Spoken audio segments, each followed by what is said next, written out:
Naître de la rencontre de deux hommes au lycée Carnot à Paris en 1987, Guy-Manuel de Homem-Christo et Thomas Bangalter, tirer son nom d'une critique anglaise qui parlait de punk un peu taré et rencontrer son premier producteur écossais dans une rave party à Euro Disney.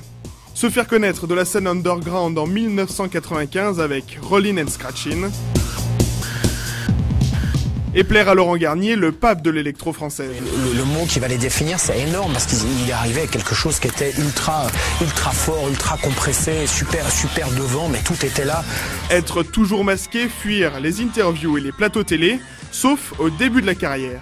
Nous, on a reçu des packs du Danemark, de Suède, d'Espagne, du Japon, de New York, alors qu'on a vendu 15 000 disques.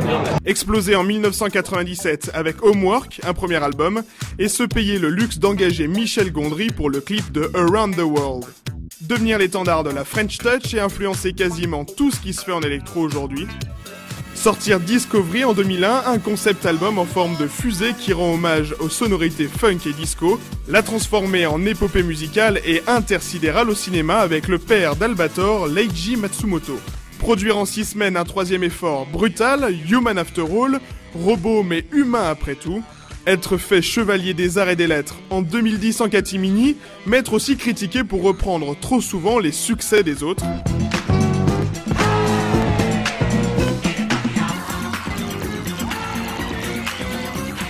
Profiter de la suite du légendaire Tron pour rendre hommage au film qui a inspiré leur costume et se permettre un passage dans le film.